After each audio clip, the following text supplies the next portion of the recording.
Well, welcome to the Morning Constitution. I'm so glad that you could be here today, especially after that devastating debate that we had last night. So, again, welcome to the Morning Constitution. This is Joe Humphrey, your host, and we're going to cover the debate for the Republican Party last night, and this is a Jay in Washington production. Thank everybody that works tirelessly to get these uh, content creation Thursday out. So a lot going on, a lot to unpack with the debate last night. Wish I had taken and stayed up all night just trying to make different graphics for you because that would make this thing a whole lot better. But I decided to put on a little bit of patriotism for the party. So it's all a really good job. So where do we begin? So I'll say a devastating debate demolishes democracy, republic ruin, reputation, rating, and ratings by ranking and voting. So last night we had 7 Republican candidates participating in the second GOP presidential debate last night, down from the 8 last night. In the center stage, you had Ron DeSantis, left center, Nikki Haley, right center, David Asman, left, Mike Pence, right, Chris Christie, left wing, Tim Scott, and right wing, Doug Bartiromo. The debate was held at the Ronald Reagan Presidential Library in Simi Valley, California, and was moderated by Dana Perino, Maria Bartiromo, and David Asman of Fox News. Now, I'm not a big Fox News watcher, so I threw up anybody's name. Maria was from Telemundo or Univision. I just forgot. That's terrible. The stage positions were determined by various factors, including the candidates' polling numbers, fundraising, and recognition. The candidates with the highest poll are usually center stage, so that would have been Ron DeSantis. The candidates clashed on various issues, including the economy, immigration, foreign policy, and social issues. They also aimed at President Joe Biden and former President Donald Trump. Quite a morning. I'm still hoarse from talking last night, I guess. One of the most notable debate moments came when former South Carolina Governor Nikki Haley sparred with South Carolina Senator Tim Scott. Now Haley told Scott, "Bring it," on the debate stage, and the two candidates exchanged heated words on issues such as energy policy and the U.S. relationship with China. Another notable moment came when Florida Governor Ron DeSantis jabbed at Trump for not participating in the debate. DeSantis said, "Donald Trump is missing in action. He should be here." Now, that got a great reaction because I think that's the first time we actually saw the governor engage in with Trump. Right? And Trump wasn't there, so Trump was a significant topic of the conversation throughout the debate. Now, even though he was not president, the candidates attacked Trump at several fronts, including his office record, personality, and policy. So that really made for an interesting moment. Now, in addition to the clashes between the candidates, there were also some moments of agreement. Now, Fox did. For example, all candidates agreed that President Biden is doing a lousy job and that the country is on the wrong track. I would hope that as a party they agree on that as well. But the debate could have been much smoother and more manageable. with the moderators struggling to control the conversation. However, it was also a very lively and informative debate that gave viewers a good sense of the different positions of the Republican candidates on the issues. From my notes, I took a lot of notes last night. The debate showed that the Republican Party is still divided, both over the legacy of Donald Trump and over the future of the party. Trump remains the front runner for the GOP nomination, but it also is, but it's also polarizing. He's a polarizing figure who has alienated many Republicans. So the other candidates are trying to position themselves as the alternative to Trump.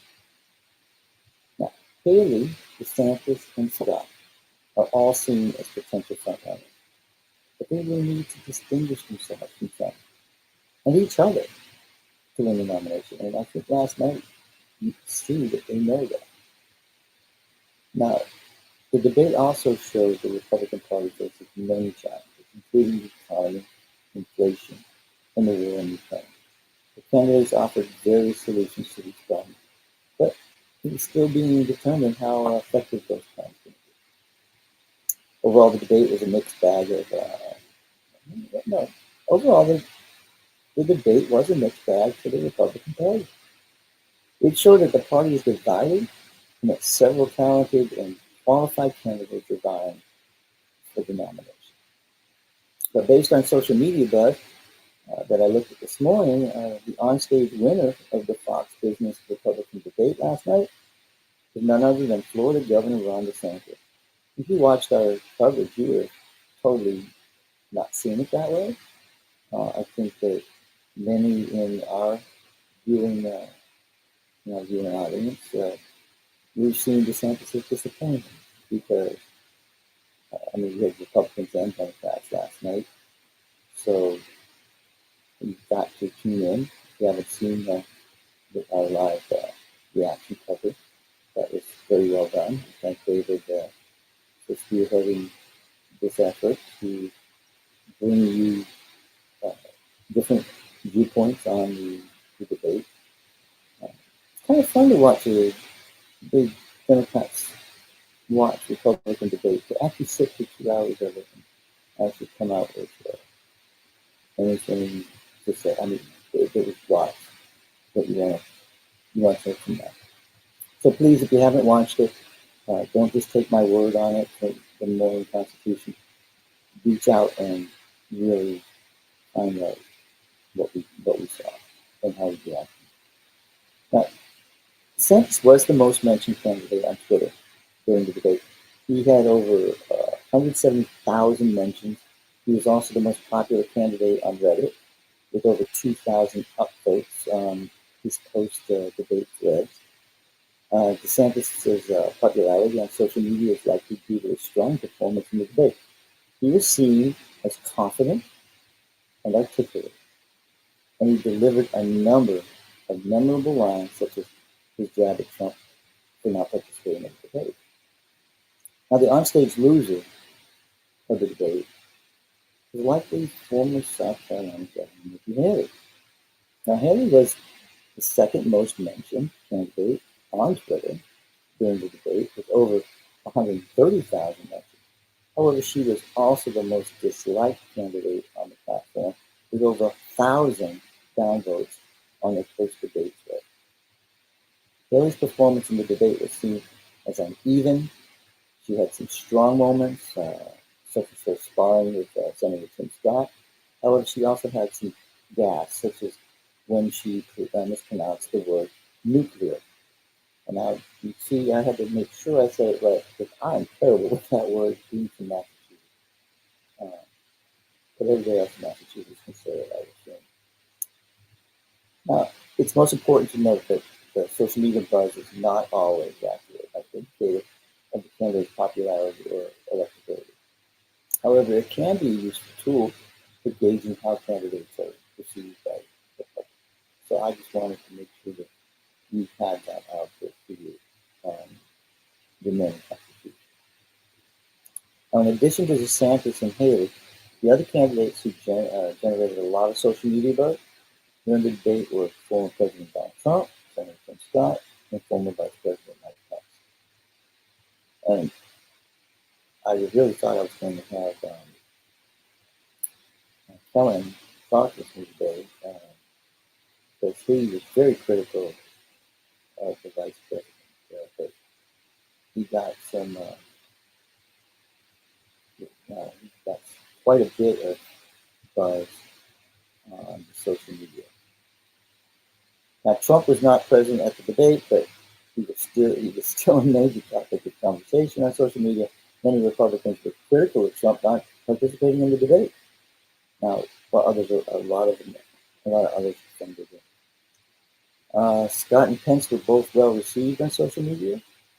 Scott was seen as delivering a strong performance in his sparring of Haley, while Pence was seen as being presidential and statesmanlike. Ron DeSantis had a strong performance in the debate. He was confident, articulate, and he delivered a number of memorable lines, such as a jab at Trump for not participating in the debate. DeSantis also did a good job of defending his record as president.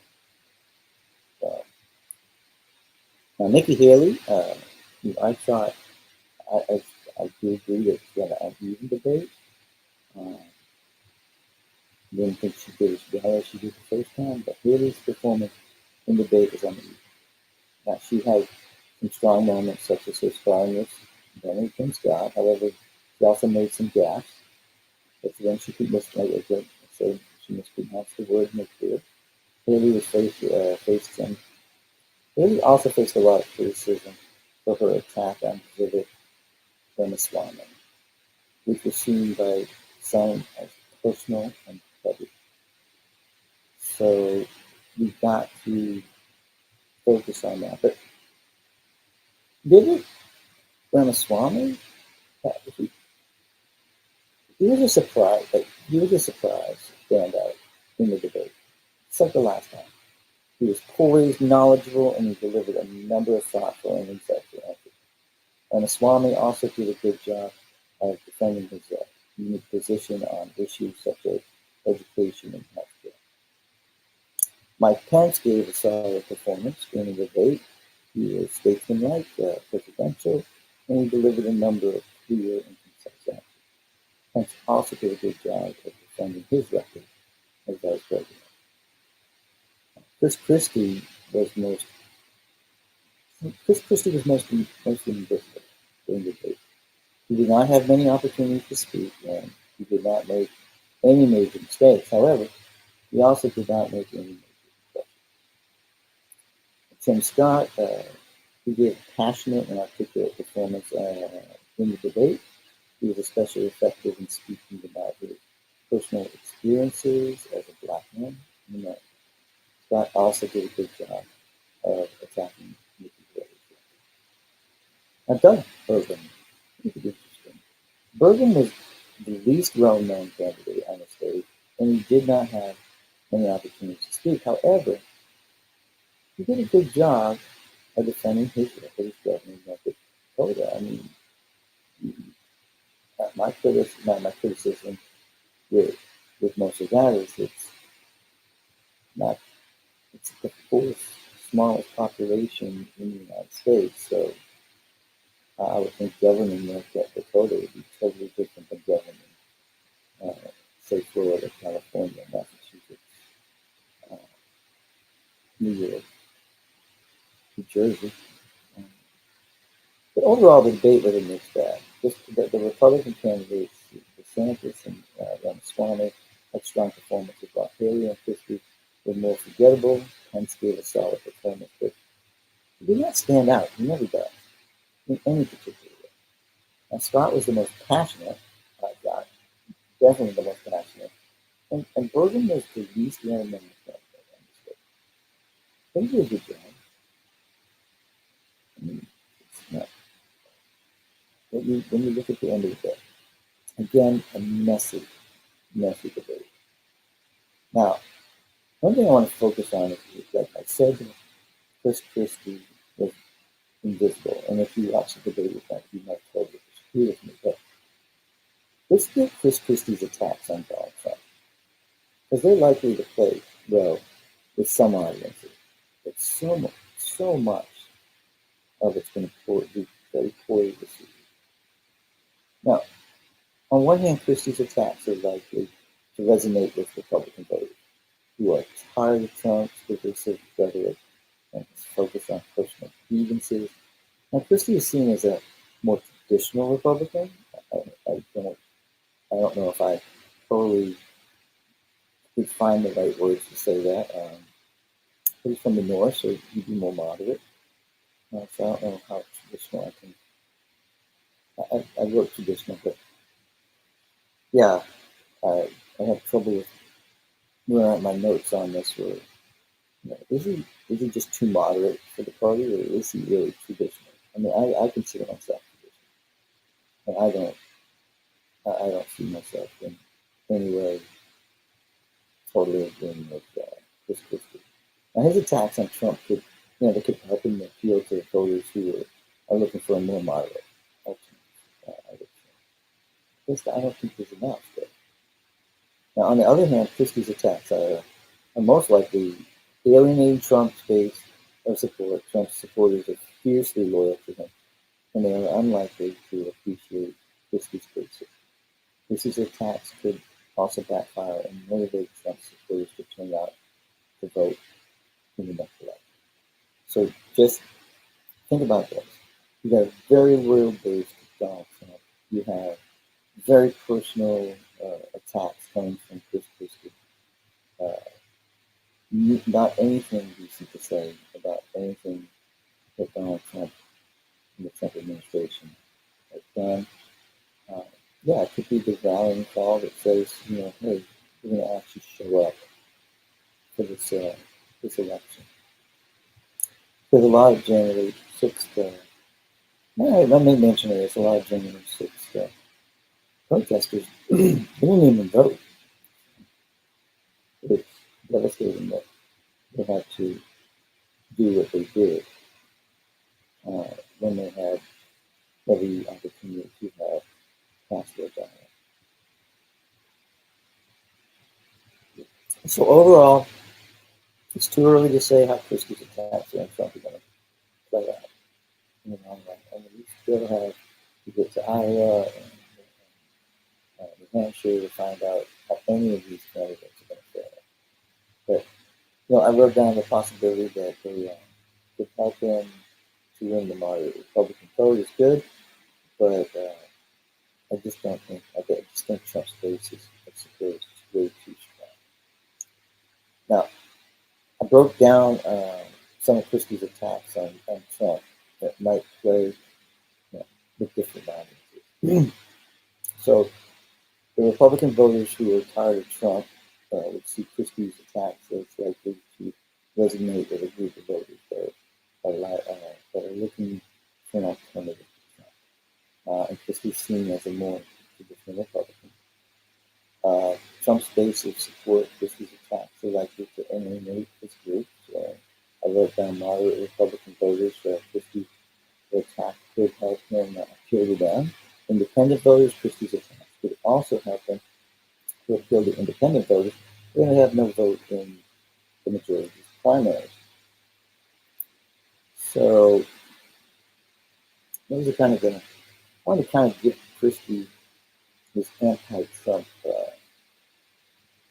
due. So then I did take a lot of notes. I don't know if sleeping on it. You wake up the next day, you kind of see things from a different perspective, or taking into consideration that opportunity that they had with looking at, I think, especially looking at the social media itself and how that worked out. That was incredible. I think it was very well, analyzing that was fascinating. Because while you analyze it, you see those people that are actually engaged, that are actually watching it. And sometimes you can find out who really isn't paying attention, just absolutely 100% on a team, 100% against the team. So kudos to Fox Business for doing the debate, by putting it on. I think if you listen to the commentate, like our commentators last night, uh, yeah, there's a lot of, it was messy. The debate was messy, could have been done a whole lot better. Disappointed in the party, disappointed in, disappointed that everything that was going on, uh, and I think Vivek tried to do, I think Vivek tried way too hard to do this, but it was Ronald Reagan's house. This was a lot of Reagan rhetoric was used, but it all went on deaf ears. I really think a lot of it went on deaf ears because you honestly, you can't be out there